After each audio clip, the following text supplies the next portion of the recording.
Ano ang pumipigil kay Hamster Combat sa ilalim po ng presyong 0.01 or 10 cents? Yan po ang siyang ating pag-uusapan sa video na ito. Pero bago po tayo magpatuloy, ay nais ko lamang po munang bigyang linaw ang aking disclaimer kung saan ang nilalaman po ng video na ito ay hindi po ito isang financial advice.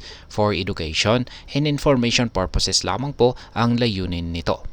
At ayan, ang circulating supply ng Hamster token ay nasa 64.37 billion tokens. Para umabot ang presyo nito sa 0.1 or 10 cents ay kailangan po ng Hamster Combat ng market cap na umabot po ng 6.43 billion dollars.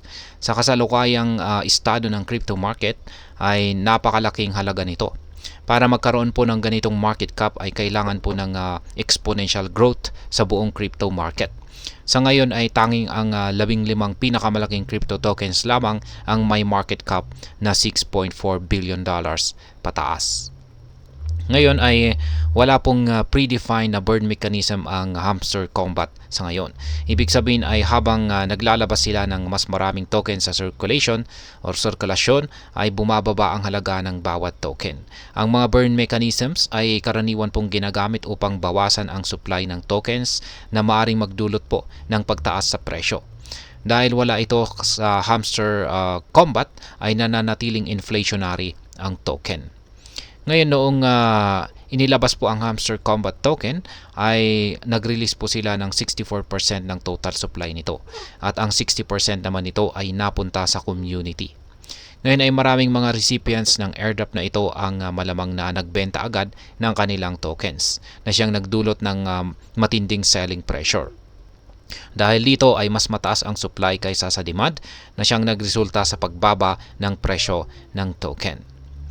Ngayon kahit na tumaas ng kaunti ang presyo kamakailan ay bumaba naman ang trading volume nito ng higit 42% na nagpapakita po ng pagbaba ng interest ng market nito. Ang market sentiment ay isa po itong mahalagang factor sa presyo ng kahit anumang cryptocurrency. Kaya kapag mababa ang trading volume, mas mahirap para sa presyo na tumaas dahil mas kaunti ang bumibili at nagtitrade ng token. Ngayon ay magkakaroon po tayo ng comparison dito kay Notcoin. Ayan ang kanilang chart. May posibilidad po na makaranas ng price recovery ang Hamster Combat tulad na rin ng Notcoin. Ang Not token ay bumagsak na rin po ng 80% pagkatapos ng kanilang airdrop.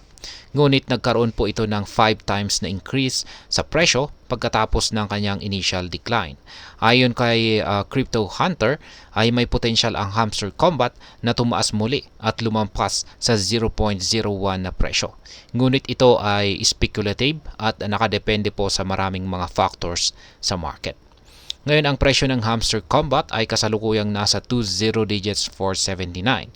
Tumaas po ng higit sa 2% sa nakaraang 24 oras. Gayunpaman ang trading volume ay bumaba ng higit sa 42% na nagpapakita po ng pagbaba ng interest ng market.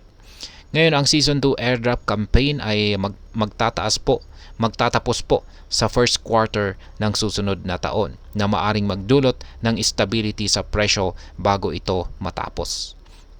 At ayan, sa kabuuan ay masasabi ko po rito ay maraming factors ang nag-aambag sa pagpigil ng presyo ni Hamster Combat sa ilalim po ng 0.01 or 10 cents na presyo.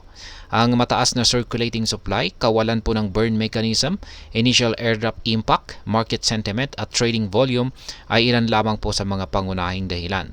Bagaman ay may posibilidad ng price recovery tulad po ni Notcoin, ito po ay speculative lamang at nakadepende po sa maraming mga factors sa market.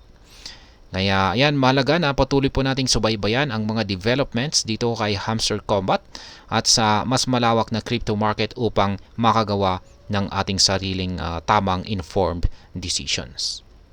At ayan, hanggang dito na lamang po tayo sa video na ito mga ka-crypto. Sana po ay inyong nagustuhan ang aking paliwanag sa video na ito. Kung inyo po itong nagustuhan, pakiclick lamang po ang like button nito. Para naman po sa mga bago lamang dito, kayo po ay aking inaanyayahan para mag-subscribe.